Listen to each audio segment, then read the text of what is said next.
quasi pas. Je te parlais de Legaltech. En Oui. France, qu'est-ce que ça t'inspire, cet engouement et ce qui monte en flèche en vrai aujourd'hui?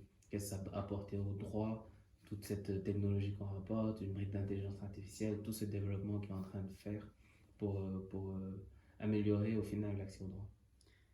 À vrai dire, les Legal Tech, en fait, elles ont deux fonctions. Elles vont avoir soit une fonction auprès des justiciables, donc des personnes comme toi et moi, soit elles vont avoir une fonction auprès des professionnels du droit. Donc, auprès des justiciables, qu'est-ce qui va se passer? Eh bien, par exemple, ça va être leur apporter plus de transparence, leur proposer par exemple de la médiation en ligne, de la résolution de litiges en ligne, des conseils, etc. Donc, ça va leur permettre d'avoir des tarifs qui sont plus transparents, d'avoir des actes automatisés aussi, avec tout ce qui va être les smart contracts, les contrats intelligents. Donc, il va y avoir toute cette partie pour le justiciable qui, en plus, chamboule un petit peu les professions juridiques parce qu'elles étaient un petit peu mises sur un piédestal et elles se retrouvent avec des concurrents qui jouent complètement différemment, qui sont complètement transparents ou en tout cas très transparents dans leurs tarifs et en plus qui proposent finalement des services de manière beaucoup plus accessible. Parfois, on a un peu peur d'aller voir par exemple un avocat si jamais on a besoin d'un conseil. Alors que là, en 2 clics, je peux l'avoir mon conseil. Donc c'est quelque chose qui est très intéressant pour les justiciables et pour les professionnels du droit. À côté de ça, ce ne sont pas vraiment que des concurrents, puisque c'est aussi une source d'outils en fait pour les professionnels du droit comme pour les avocats. Ils vont avoir des outils d'aide à la recherche, à l'analyse de jurisprudence ou de décisions de justice. C'est quelque chose qui va faciliter le travail de l'avocat. Il ne va pas avoir à s'encombrer de beaucoup de tâches chronophages qu'il avait auparavant. Donc tout c'était la recherche de décision, retrouver une décision qui a été mal notée, etc.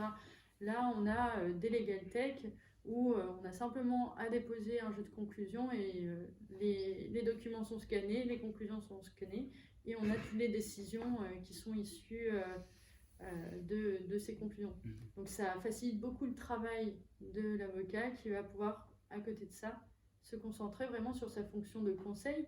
Il va pouvoir apporter finalement beaucoup plus de plus-value lors de son travail, puisque vu qu'il n'a plus à faire toutes ces tâches-là, et bien, il va pouvoir se concentrer sur son client, sur ses besoins, sur ses demandes, sur la façon aussi de peut-être trouver de nouveaux arguments pour la défense ou enfin, ce sont énormément d'outils qui arrivent, qui sont là sur le marché français depuis déjà quelques temps. Sur le corps du métier en lui-même, d'aller vraiment à l'essentiel. Et on se rend pas compte, mais c'est aussi le rôle, entre guillemets, de l'IA dans notre vie, Oui, d'accélérer en fait le maximum de choses. Et si vous dites que l'IA ne vous impacte pas dans votre vie, envoyez un SMS et regardez les mots qu'il vous propose. C'est déjà une grande intelligence artificielle. Et toi, du coup, dans cette casquette-là où tu as fait une fac de droit quand même, avais-tu l'impression que le droit était trop rigide et qu'il avait besoin d'un bouleversement, ou au contraire, est-ce qu'on vous enseigne en fait à ce que c'est comme ça et qu'il faut aller regarder dans son code civil à cet endroit-là, il fallait chercher ça, de cette manière-là, ou au final il y a un process qui est fait, qui marche depuis que le droit existe et que tu ne pensais pas à l'époque que ça pouvait être aussi chamboulé? À vrai dire, moi c'était il y a peu de temps, hein, mais les TD où on devait venir avec nos codes, en effet, on devait rechercher parce qu'en fait, on doit maîtriser l'outil. Même si maintenant, on va faire beaucoup de recherches sur Internet, je trouve quand même que c'est très important. J'ai encore cet attachement, en fait, au code papier. Je trouve que c'est une mine d'informations, mais comme sur Internet, mais c'est différent. C'est quelque chose qu'on nous apprend à la fac parce que c'est quand même important de savoir maîtriser des outils papier. Après, à côté de ça, on m'a pas enseigné justement à utiliser les outils sur Internet. Donc, on va pas m'apprendre vraiment à faire beaucoup de recherches sur Internet, que ce soit les plateformes style Dallos, LexisNexis, etc. Donc, c'est quelque chose qu'on nous apprend pas trop. On nous apprend pas trop justement le fait qu'il y ait ces Legal Tech qui apparaissent dans le marché du droit. Ça, j'ai découvert en 5e année de droit. Donc, c'est quand même quelque chose d'assez assez dingue.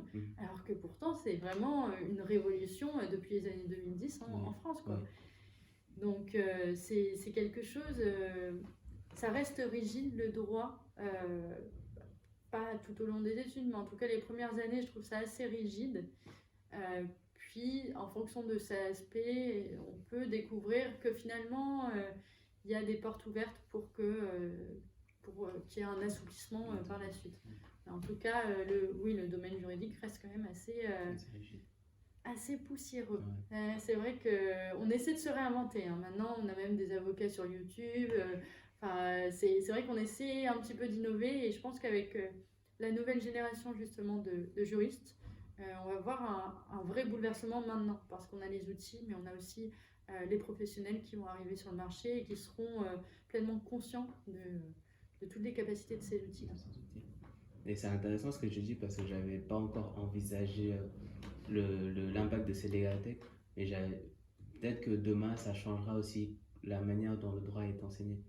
Et ça montre du coup l'impact que cette branche de la French Tech est en train d'avoir en fait.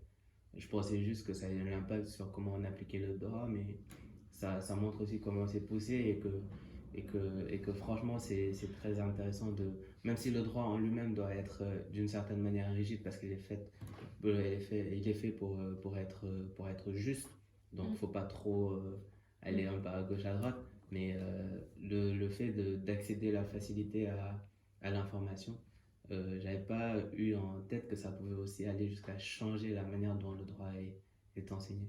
Et ça, c'est très intéressant et ça montre l'ampleur de ces legal tech-là. Et il faut préciser que c'est un monde un peu qui nous vient des États-Unis et qu'on a superbement bien accepté en France. Du coup,